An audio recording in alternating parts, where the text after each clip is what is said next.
In this session of our study of predestination, I want to focus our attention on the sovereignty of God.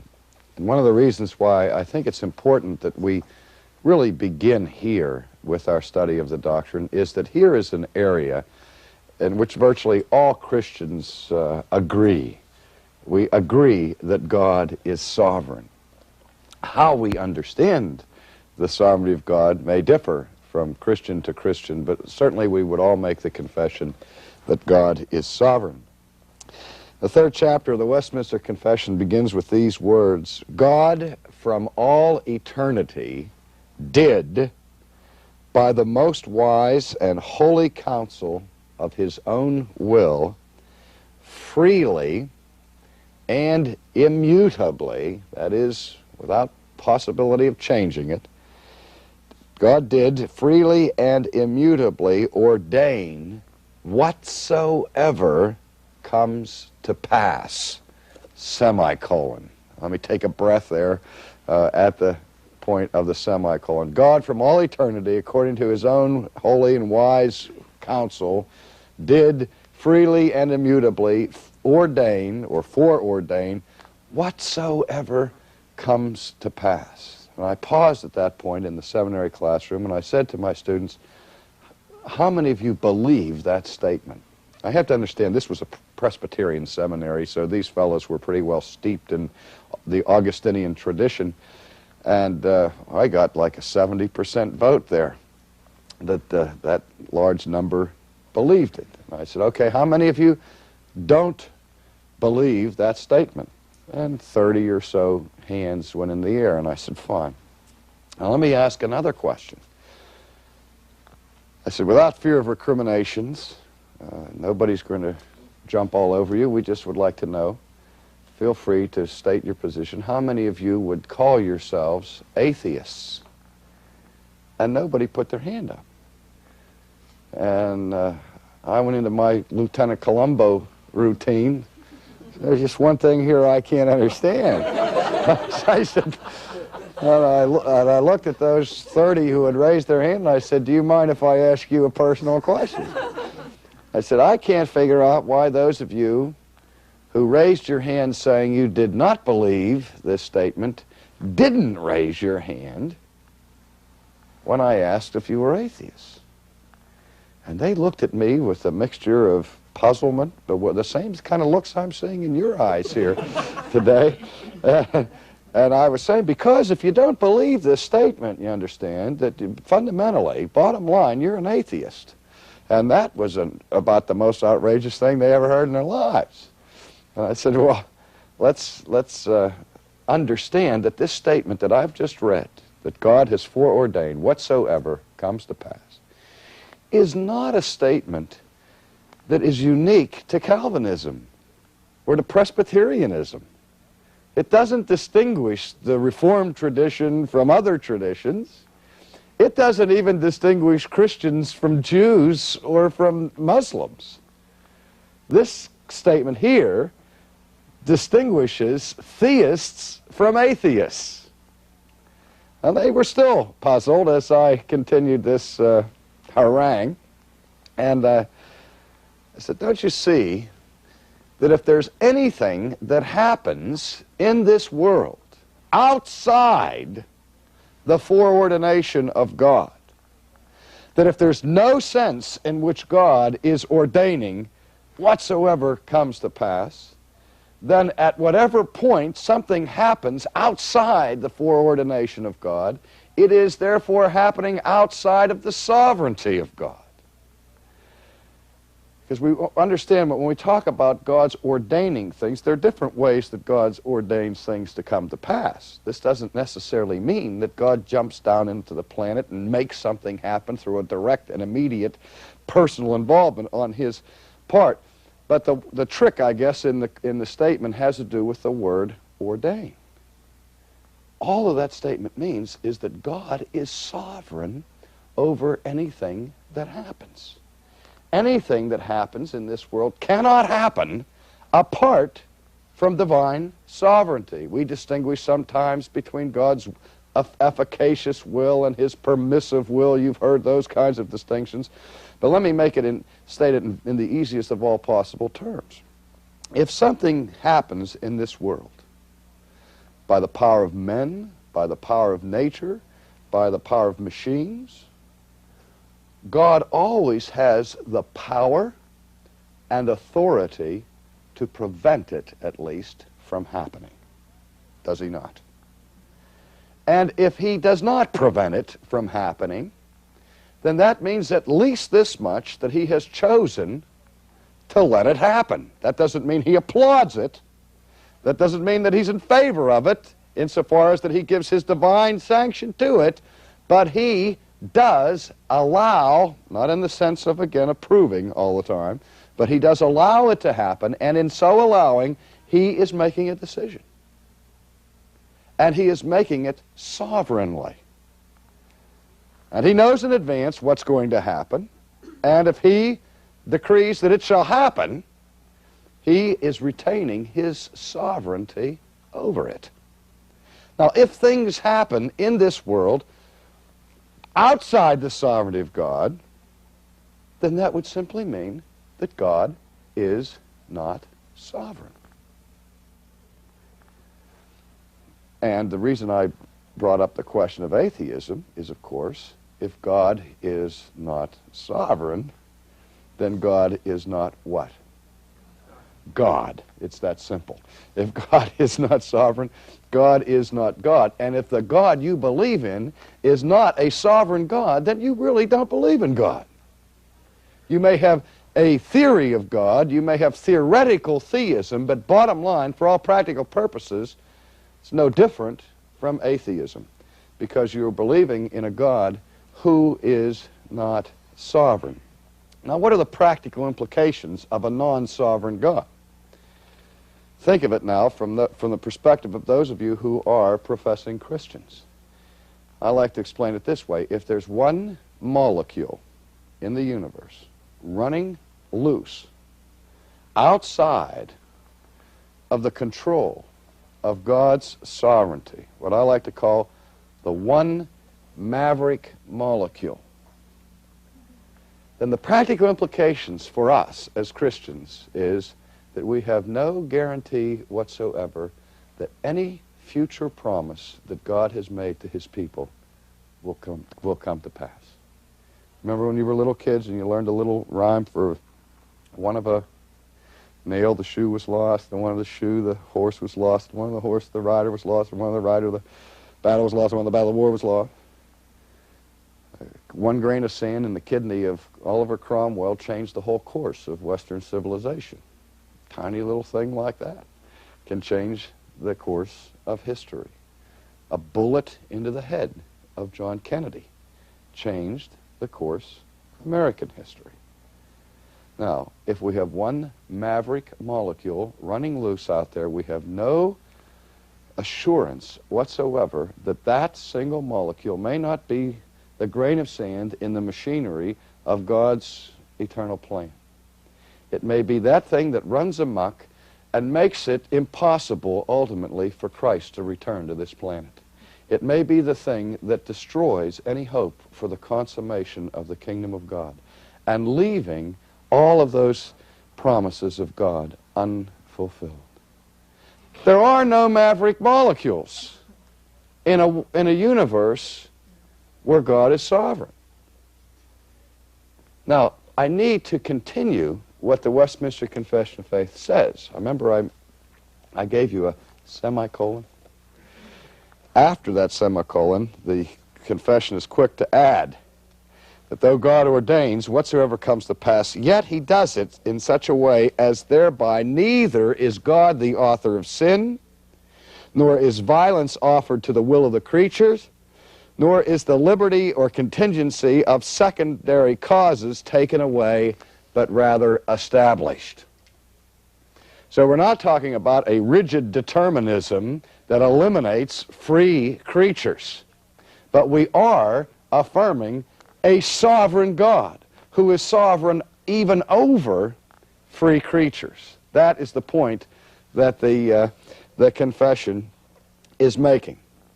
Now this brings us to the thorny problem that came up at least briefly in one of our discussion periods, if God is totally sovereign,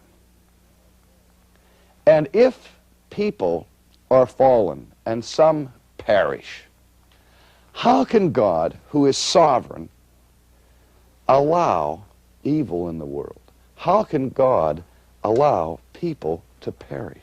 If God knows in advance, for example, that a certain person is going to be born, is going to live their life and perish everlastingly in hell, how could a good God let that happen? To set the problem even more graphically for you, let's consider for a moment the relationship of a sovereign God to a world that is fallen. Because two things that all Christians agree on. One, that God is sovereign, and two, that the world is fallen. Don't we all agree on that? Certainly, there's no dispute on that point between Calvinists and Arminians, Augustinians and semi-Pelagians. We all agree that God is sovereign, and we all agree that men are fallen. It's the question of the relationship between a sovereign God to a fallen world that now grasps our concern and our attention. There are basically four ways in which God can relate as a sovereign God to a fallen world. Number one, God could decide to give no one who is fallen an opportunity for salvation. His love is a just and a holy love. And a just and holy God is never required to love a rebellious creation to the extent of extending mercy to it. He could love fallen man and punish fallen man whom he loves as an expression of his justice. More on that later. Let's keep our eye now on the four things that God could do. He could decide that I will provide no opportunity for anybody to be saved. Now, before we go any further, let me ask you this question. If God decided not to save anybody, would there be anything wrong with that? No. If God decided to punish the entire human race for the human race's rejection of God and rebellion to God, the only objection we could give at that point is that God is just. And that's hardly an objection. I mean, can you imagine the attorney standing up into the courtroom and saying, "Objection, Your Honor, I don't like that decision because it's just." How far would that go? I mean, God would be perfectly justified to exercise justice against an unjust creation. But you see, lurking behind all of this is somehow the assumption that God, if he's really going to be a good God, must be merciful. And as I've often said to my students, that's one of the greatest pitfalls in Christian thinking. As soon as your mind tells you that God must be merciful, or that God ought to be kind, as soon as you think for a second that God is obligated to be merciful, a bell ought to go off in your head and alert you to the fact that you're not thinking about mercy anymore. Because by definition, the big difference between mercy and justice is that mercy is never, never, never obligatory. Mercy, by definition, is something God doesn't have to do. It's something that God does voluntarily, freely. But as soon as you think he owes us mercy, you're not thinking about mercy anymore. Justice can be owed, but mercy is never obligatory. Do we get that? We have to understand that principle. Okay, that's one option. God could have said, nobody on this planet, since all have sinned and fallen short of the glory of God, and he perceives from all eternity, he sees us, he sees our fallenness. He says he could decide to provide no opportunity for salvation. All right? Second thing is he could provide an opportunity for everyone to be saved.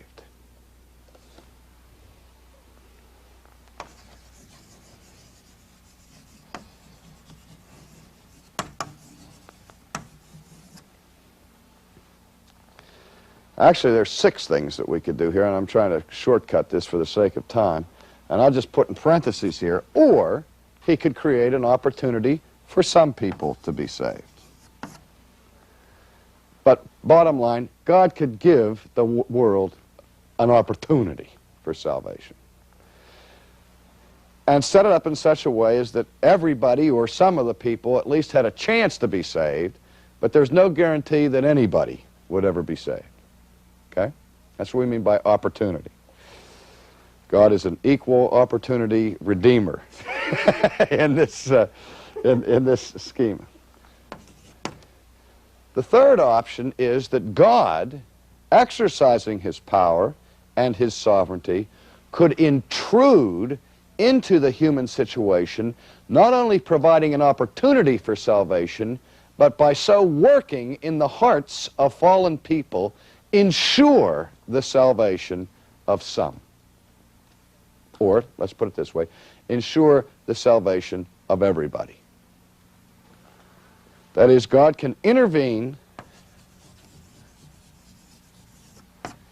for everybody, ensuring their salvation.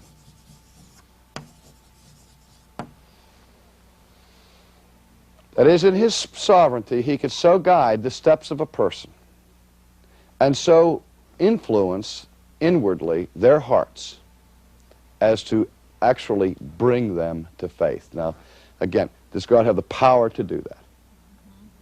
Yes.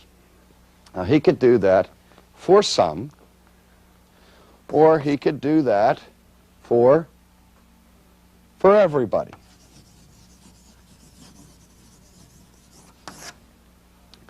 Now, these are different options that God had, or has. What we're trying to get at in this course is what, in fact, has he done? Now, does the Bible indicate that God has provided no opportunity for anybody to be saved? Now, we can eliminate that one as Christians, can't we? Right off the bat. There's no argument there. We all agree that this is not the biblical view, that God has made no provision whatsoever for salvation. Now, how about the idea that God intervenes in everybody's life and ensures the salvation of everyone? What do we call that view? Universalism. And there are Christians who believe in universalism. But the debate historically between semi-Pelagianism and Augustinianism is not a debate over universalism. Those two viewpoints both agree what? That only some people ultimately are saved. They are particularists rather than universalists. The Bible seems to teach, I think, clearly that there are those who are lost, ultimately lost, and at the last judgment will be lost, as our Lord indicates. Some will be sent out into outer darkness forever, weeping and gnashing of teeth.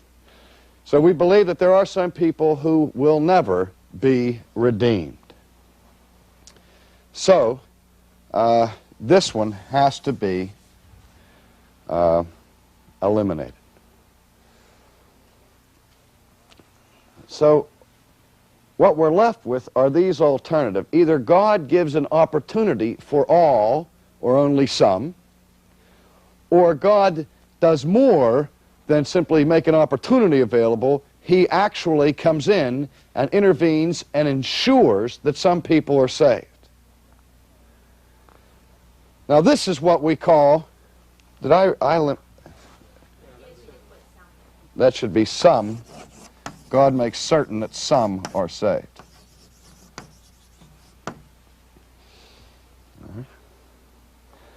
Now, this is the position of Augustinianism, that God ensures the salvation of the elect, or of those who are predestined to be saved. The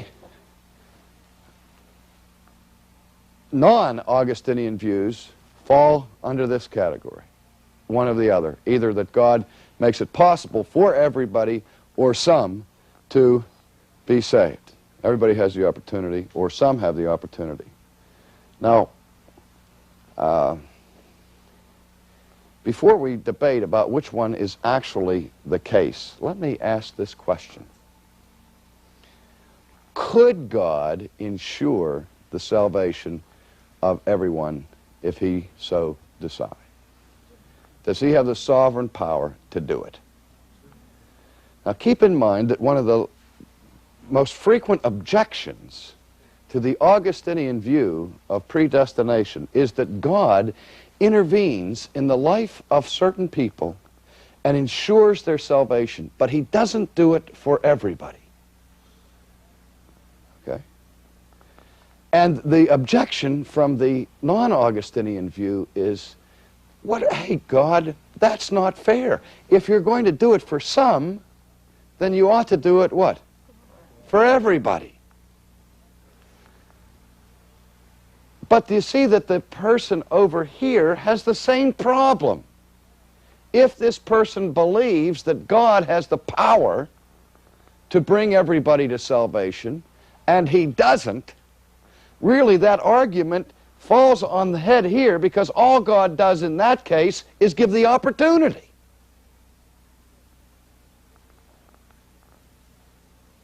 To fallen men to be saved. In this one, God does more than give the opportunity. He assures that some people will be saved. In this schema, there's no assurance that anybody will be saved. In fact, as I think we will see later, it assures us, if we take seriously the biblical view of fallen man and his attitude towards God and towards God's grace, would assure, to my mind, at least, that nobody would be saved. And in other words, what I'm getting at is that one of the chief objections of the Reformed or Augustinian position is that it's not gracious enough. When in fact it's so much more gracious, because God doesn't just say, okay, here's the cross, choose it if you will, and leaves people to themselves. But God applies the work of Christ. The Holy Spirit works in people who are dead in sin and trespasses in order to bring them to faith and to ensure that the death of Christ is never in vain, that Christ will see the travail of his soul and be satisfied. The Scriptures speak of God giving people, God the Father giving people to God the Son.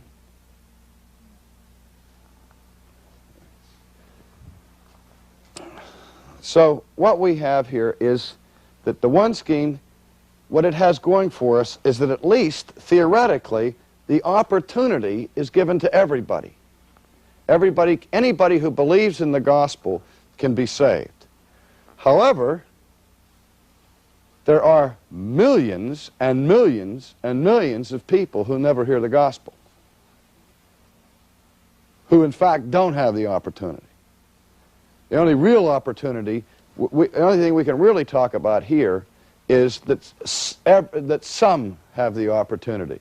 Some who are not predestined have the opportunity to be saved. That is, this argument would be everyone who hears the gospel, at least, has an opportunity to say. But God has not made sure that everybody in the world hears the gospel. Could God make sure that everybody in the world hears the gospel? Could God print it in the clouds if he wanted to? Yes, but he doesn't. And so we are left with that problem that God does not do everything that God conceivably could do within the bounds of his own righteousness. He does not do everything conceivable to ensure the salvation of the world. Now, why not? I don't know. I have no idea. Why not? I know that he doesn't. That much is clear. And I know that there's no shadow of turning in him. I know that that God is under no obligation to save anybody. And I know that God does save somebody. But God is God. And God reminds his people of one crucial principle of divine sovereignty. And we will look at that more closely later on in this course, where God reminds Moses, and then later the church through Paul, of his divine prerogative. I will have mercy upon whom I will have mercy. God never owes mercy. Real quickly, if God only saves some people, we have to understand that we have two groups of people in the world, the saved and the unsaved, but they are all part of a group of sinners. All are fallen, all are in rebellion against God. What God does, according to the Augustinian view, is that he sovereignly elects and chooses and redeems some, and the rest he passes over. So that what you have in this schema is that one group gets mercy. What does this group get? Justice. Who gets injustice? Nobody gets injustice. Now, mercy is not justice. Mercy is non-justice. And injustice is non-justice. But injustice and mercy are not the same thing. They're both outside of the category of justice. Here's justice. And over here, we have non-justice. And non-justice is of two types, mercy and injustice. One form of non-justice is mercy. Is there anything sinful or wicked about mercy? No, mercy is perfectly good. Is there anything sinful or wicked about injustice? Yes, injustice is a violation of justice. Injustice is sin. Injustice is evil. Now, if God gave mercy to this group and injustice to this group, then God would have his integrity compromised. But God gives justice to one group, mercy to another group. Nobody has ever been a victim of injustice at the hands of God. All right, I need to stop at that point and say to you that in our next session we will consider where man's free will comes into play in all of this.